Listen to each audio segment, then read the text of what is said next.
तो आगे को बेहतर समझने का मौका मिलता है और आम जन में विश्वास की भावना बढ़ती है, अपराधियों में भय बढ़ता है और वही पुलिसिंग का उद्देश्य है। और उसी क्रम में आज रतिया में अपने डिप्टी साहब के साथ में और अपने सभी थाना चौकी प्रबंधक के साथ में यहाँ पर आए हुए हैं और बेहतरी गश्त कर रहे हैं। सर, आपके आने के बाद नशे के ऊपर रोकथाम लग पाई है?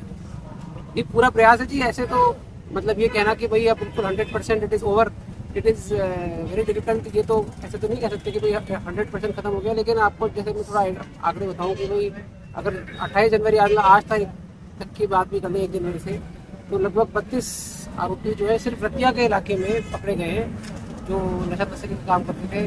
इसमें कमर्शियल क्वांटिटी के FIR भी हैं और जो स्मॉल क्वांटिटी के ग्रुप भी हैं। तो लगातार प्रयास कर रहे हैं। आपने देखा भी होगा कि डिप्लॉयमेंट अपना पहले से काफ़ी ज़्यादा है। नाके वगैरह हो गए या कुछ पार्क वगैरह भी जैसे हैं यहाँ पे, वहाँ पर भी अपनी दिनों रात की ड्यूटी है। तो पूरा प्रयास जारी है जी।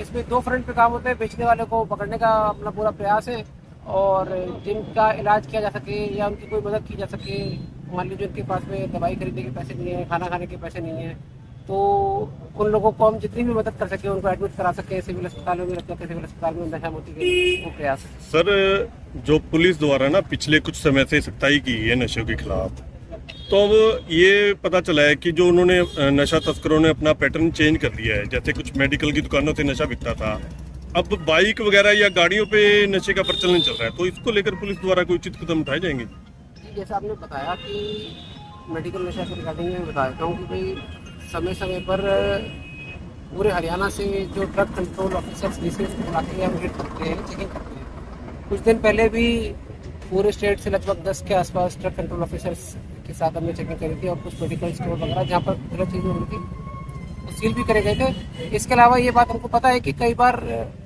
कन्फेक्शनरी शॉप हो गई या वीडियो गेम शॉप हो गई या मोटरसाइकिल हो गई, यहाँ पर ये मेडिकल नशा बेचने का प्रयास करते हैं। तो हमने उनको भी पकड़ा है और ऐसे इनपुट जब भी हमारे पास में आते हैं तो उनके खिलाफ कार्रवाई की जाती है। साथ ही साथ मैं ये भी बताना चाहूँगा कि जो नशा मुक्ति केंद्र होते हैं, कई बार ऐसी इन्फॉर्मेशन आती थी कि भाई नशा मुक्ति केंद्र के आसपास, क्योंकि वहाँ पर ऐसे लोग एडमिट होते हैं तो वहाँ पर नशा करने की इन्फॉर्मेशन आती थी। तो सभी जितने भी हमारे साथ नशा मुक्ति केंद्र है उनके बाहर हमने परमानेंट 2-2 लोगों की ड्यूटी लगा दी है, 24 घंटे की ड्यूटी, ताकि ऐसा कहीं पर भी नहीं हो कि किसी नशा मुक्ति केंद्र के बाहर नशा बेचने की कोई समस्या है। सर, नशे को लेकर निरंतर प्रयास किए जा रहे हैं रोकथाम के लिए, लेकिन नाके भी लगाए जा रहे हैं। क्या उन पे पुलिस को कुछ कामयाबी मिल पा रही है? बिल्कुल जी, मिल पा रही है। मैं आपको बता ही रहा हूँ कि 1 जनवरी से 28 जनवरी तक की बात ही कर ले तो सिर्फ रतिया में 26 FIR रजिस्टर की गई है, जिसमें 32 लोग अभी तक अरेस्ट किए जा चुके हैं 1 जनवरी से 28 जनवरी तक। और सिर्फ रतिया का आपको मैं डेटा बता रहा हूँ।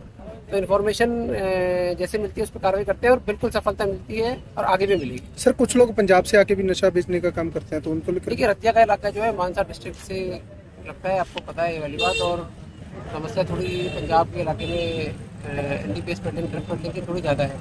तो वहाँ पर हमारा इंटर स्टेट परमानेंट नाका भी है और वहाँ पर हाई डेफिनेशन CCTV कैमरा भी लग रहा है। और इसके अलावा जो वहाँ के ऑफिसर्स हैं उनसे भी हमारा लगातार संपर्क रहता है।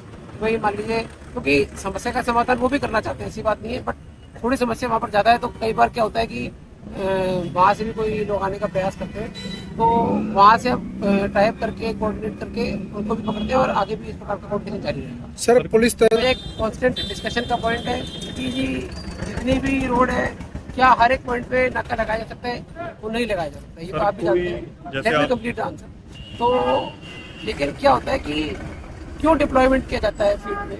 डिप्लॉयमेंट इसलिए किया जाता है कि भाई जो गलत व्यक्ति जो काम कर रहा है उसके मन में भय पैदा हो। अगर फील्ड पे डिप्लॉयमेंट नहीं होगा तो लोगों को लगेगा, एक जो गलत काम कर रहा है उसको लगेगा कि भाई यहाँ तो कोई डिप्लॉयमेंट नहीं है, या एक जो अपराधी है उसके मन में भय की भावना पैदा नहीं होगी। खरीदने वाले में डर होना चाहिए कि अगर मैंने ये इस प्रकार की चीज का सेवन किया तो मेरे खिलाफ भी कार्रवाई हो सकती है। आपने जो पूछा कि भाई क्या जहाँ नाके लग रहे हैं सिर्फ उन्हीं रास्तों से नशा तस्कर आते हैं, ऐसा नहीं है जी।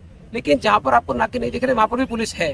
ऐसा नहीं है कि जहाँ नाके दिख रहे सिर्फ वहीं पुलिस का डिप्लॉयमेंट है। आप कुछ बताएं। सर, कुछ जैसे नशों की रोकथाम के लिए पुलिस द्वारा कोई ऐसा कोई विशेष सेल का गठन किया जाएगा जो केवल नशों की रोकथाम के ऊपर ही काम करे? मतलब इसका तो मतलब आपको थोड़ा सा इन्फॉर्मेशन कम है जी। बिल्कुल, अपने पास ऑलरेडी एंटी नार्कोटिक सेल नाम की यूनिट है और काफ़ी समय से है, जो सिर्फ नशा तस्करों को पकड़ने का कार्य करती है। और इसके अलावा पूरे ज़िले में सब डिवीजन लेवल पर अपनी नशा मुक्ति टीम है जो इस प्रकार के लोग हैं जिनको दवाई की आवश्यकता है उनको दवाई दिलवाने का काम करती है और काफ़ी लंबे समय से काम कर रही है।